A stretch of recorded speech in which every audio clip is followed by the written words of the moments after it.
TM Hyman, Leadership on Demand with with Byron the Investor. Man, welcome, bro. It's an honor to have you here.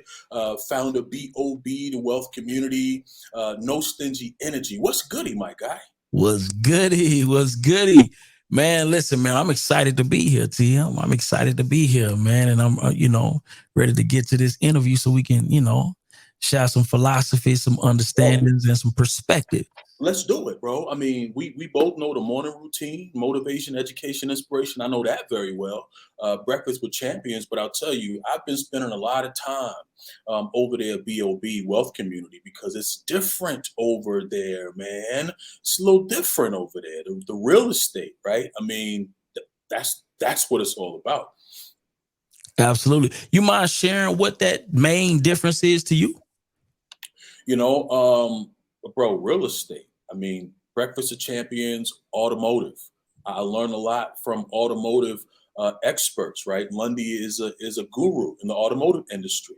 And so most of the people who come, they gravitate from the automotive industry. Business over breakfast, real estate, right?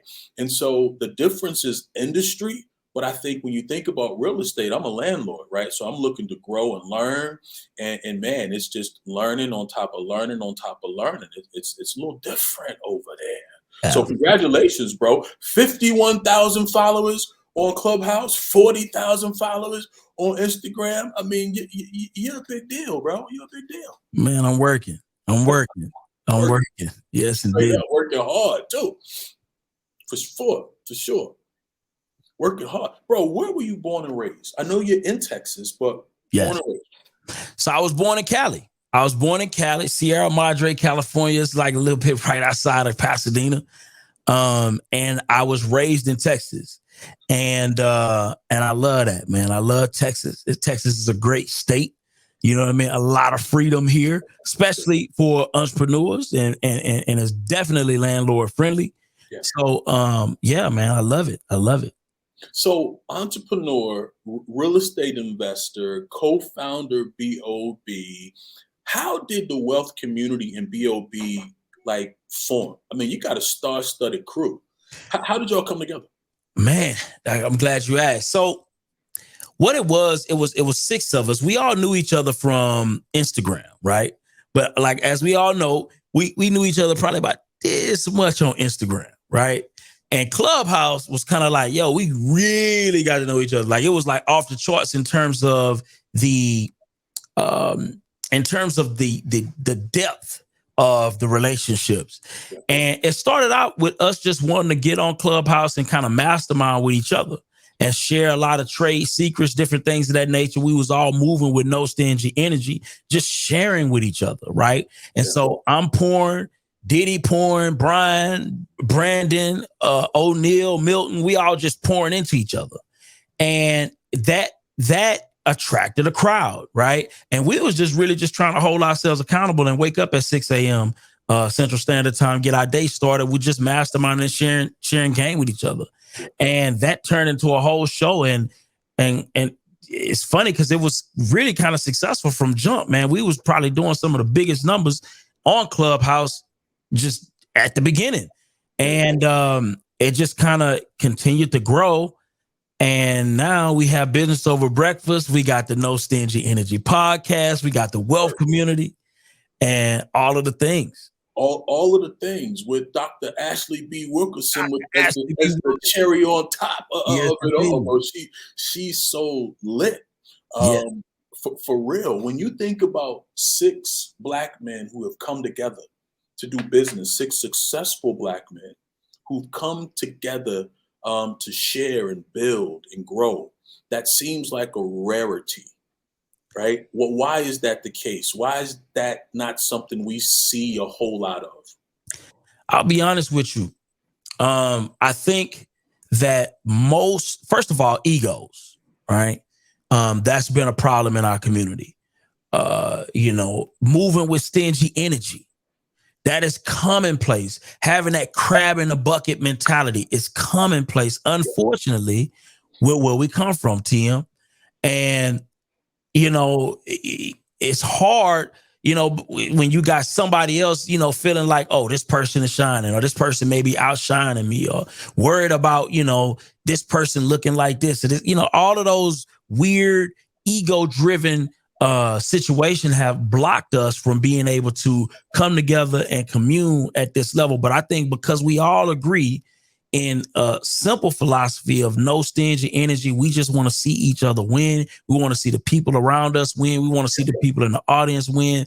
That is coming from an ego-less place, because you are pouring into other folk because you want to see other folk win. And I think when you leading with a pure heart from that perspective, it's hard to allow egos to block the overall mission. And if the overall mission is to see other people win, right, ego don't really fit in that particular space as much. No, it can't fit, right? Because it's about we, us, our, right? Yeah. Not I, me. Your perspective always speaks to abundance. Yes. Always speaks to abundance. Where does that come from in a society where scarcity is real in a lot of mindsets, right? Where does that abundant mindset come from? Well, one thing I learned, TM, is that currency, right? A lot of people, when they think about money, they think about just the money, but I look at it as currency. Currency will always be attracted to value, right? And where you can create a value exchange, you're going to always have a currency exchange, because money, the reason why folk who win the lottery and go broke, why that happens is because those people don't understand the core principle of how currency works. Currency will always find its way to where value is exchanged, right?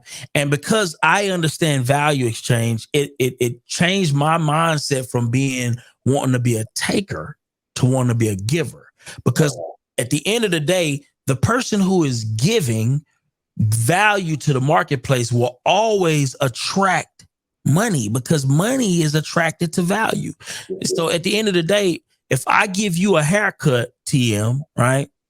If I give it to you for free, and you like the haircut and you share that I'm able to give you a haircut for free, and everybody begins to like the fact that I give them a haircut for free, what is going to happen is everybody is going to come to me for a haircut that I gave for free. Now, naturally, the marketplace is going to eventually raise the price of my haircut naturally, because I won't have enough time in a day to be able to give everybody a haircut. So what's going to happen as a result of me giving you a free haircut is that eventually it's going to come at a price, because I can only do 10 haircuts a day. And somebody's going to be willing to pay $10, $20, $30 to be able to get your spot for that haircut. And that's and what's so critical about explaining that is because that is a value exchange. And so the reason why I approach life with an abundance mindset is because I understand that as long as I am giving, I am never going to be of lack, because abundance is going to exist all around me. It's just a matter of more folk finding out that I am a giver and I have something of value to give. And when I give and give and give, abundance just naturally is going to be attracted to that.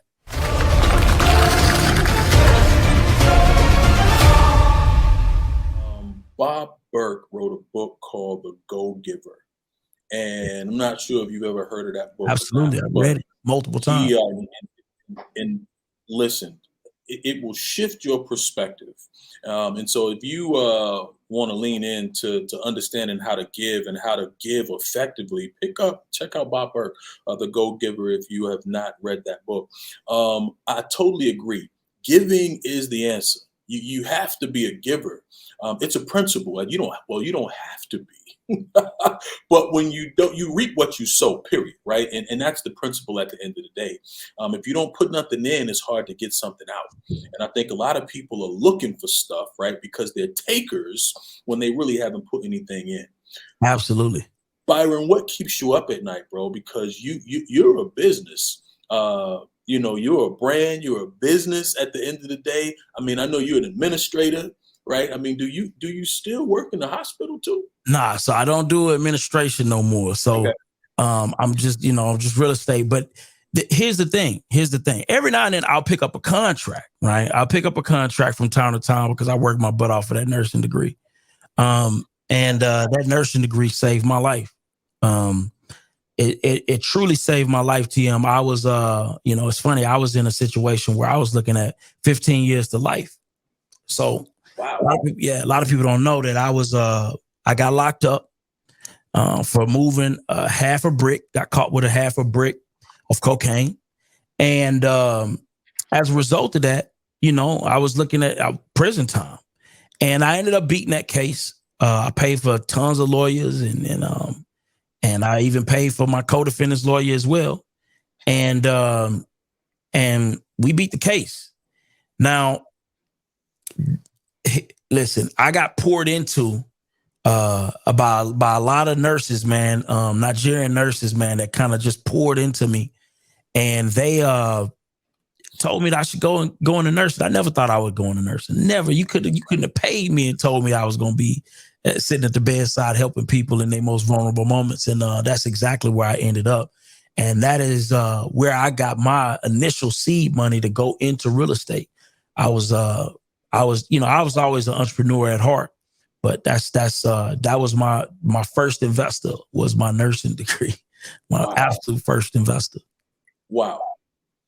That's pretty awesome, bro. I mean, you just said it. I know it's not easy to acquire any kind of nursing, right? I mean, because what is it? It's a 4-year degree.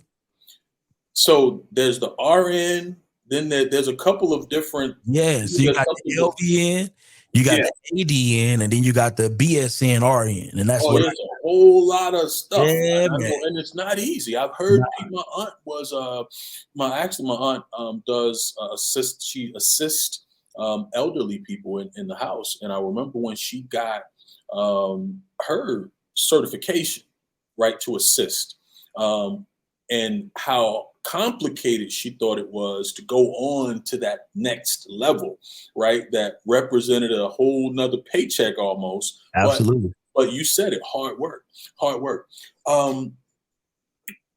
We know your strengths, bro, because your strengths are on display a lot. What would you identify as your greatest strengths? Man, I would say my greatest strengths are my ability to put systems together, right? Bring people together. And I can endure, I can endure, man, over the long haul. Like I have a gift and ability to be able to just kind of weather the storm. I don't quit. When other people look for an excuse to quit, look for an excuse to fold, I'm going to keep going. And my attitude, I think that's my biggest secret to success is that I failed multiple times. And instead of just giving up, I just say, you know what? I'm just going to figure out the way to do this another way. I don't think I have a magic power. I just think I just don't quit. Yeah. It's that agency. It's the agency within you. It's that certainty that regardless of what you're faced with, you know what you're able to bring to the table, right? Absolutely. You know your skills. And then, when you didn't hit rock bottom, it ain't nowhere to go but up. Facts. Right. When you didn't had some situations, right? When you didn't look life straight in the face, it ain't nothing but up. But I think it's that agency, bro. And you projected a lot. You projected a lot. In your opinion, what is the key to success? What's the key to success in your opinion?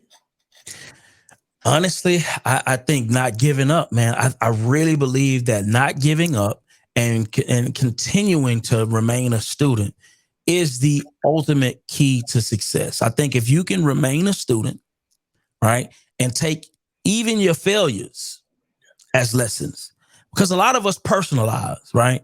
A lot of us, and even myself, like I done took some L's and I just thought that God just didn't want to see me win no more, right? And I'm just keeping it real. Yeah. And what I had to realize, TM, is that it's not that deep. Yeah. Things happen, man. It's random. And we just have to recognize that sometimes unfortunate things happen on our journey. that set us back or educate us on new ways to be successful. And as I've gotten older and more experienced in this entrepreneurial journey, I just look at everything as just a lesson to get better and not an excuse to quit. And as long as you kind of have that mentality, I just don't see how you could fail. But I think, at the end of the day, man, it's random, right? Random shit happens all the times in terms of your ability to achieve certain things. It's just always going to be that thing lurking. But if you stay at it, it can't beat you if you stay at it, in my opinion.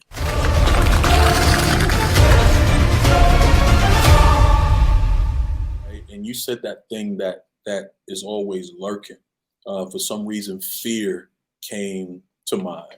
And even when you think about success, right, some people are stuck, really can't move forward because of fear of success, fear of abandonment, fear of rejection, fear of failure. Just fear has people gripped, right?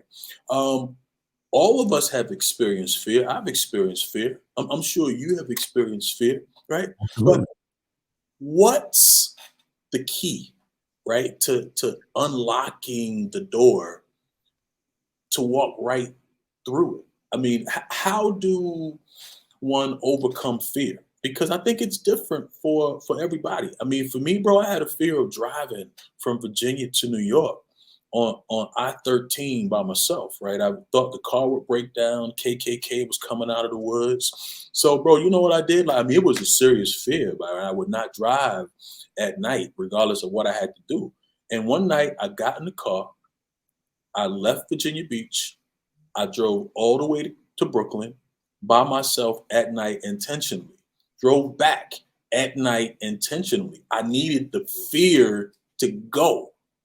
That broke fear in every part of my life. After being able to do that, bro, driving a dog can do anything. That's how I dealt with my fear. But what advice would you have for people that's dealing with fear? It's funny, man. I got to give them the same advice. I think you got to confront that fear head on. I'm always confronting my fear. Now, another thing too, is that you also have to add that logic component in it too. I consider myself a highly more. I tend to lean more logical than I am emotional, right? And sometimes fear can represent from an emotional standpoint, and sometimes you can logically talk yourself out of opportunities, right? Right. Both of them are rooted. Both of them yield the same result. So the key for me is I tend to say, look, Byron, this is what you said you want to have. Byron, this is your goal, right? And sometimes logically, your goal is going to be outside of alignment with reality, right? And you're going to have to go beyond. You just have to push through. And what you find is it's always resources on the other end of that fear, and on the other end of that risk that you took, and on the other end of that success journey that you're on. It's always resources.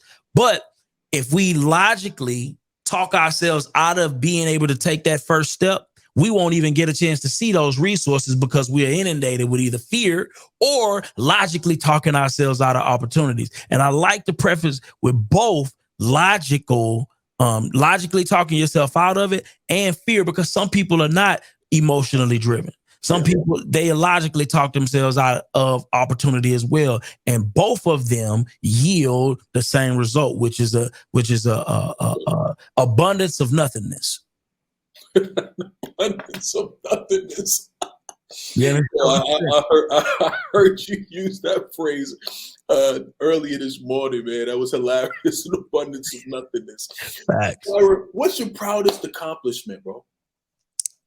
I would say ownership. My ownership is my proudest accomplishment, because what I realized, TM, is that it's infinite, right? It's infinite. I love the fact that I am moving into this build to rent space. I am taking a lot of the strategies that I've learned in just wholesaling and just transacting, creative finance, different things of that nature. And I'm taking those principles and applying it to ownership. And why I'm so proud of ownership is because, for one, I believe that we all need to be owning stuff. And I believe it is the key to wealth in this country. It's the key to power in this country, respect in this country, Sure. right? It is the key to generational poverty. I mean, it's the cure to generational poverty in this country. And I believe that we have to be participants in ownership in this particular country. And so not only am I excited for myself, right, but I'm excited for all of the members in the wealth community, TM. I'm excited for all of the people who visit the BOB, who are taking heed and understanding that ownership is power, ownership is respect, ownership is the key to generational wealth in this country. I'm excited for those folk as well. And I'm excited that I can teach folks something, right? My little piece, even if it's just talking ownership, I can impart that on other folk that can create generational wealth, specifically that look like me, right? But anybody, I don't care who it is. I'm not, it don't matter what you look like, but specifically the people who look like me, because I know that is what's going to help liberate us in this particular country for sure. Absolutely. So I was going to ask you how important money is, but I think you just described it in that response. It's extremely important. We need money for our liberation. We need money for freedom. We need money to be able to take care of our communities, right? And so absolutely money is important. But I'll ask you, like, if I was driving past a billboard, right, downtown Atlanta, driving past a billboard of you, what would your billboard read? No stingy energy. No stingy energy. No stingy energy, man. There it is. I want to give it all away. You know what I'm saying? I want to give it all away. I don't want nothing to be in me left. When I hit the dirt, TM, I don't want nothing to be left. No leftovers. That's beautiful.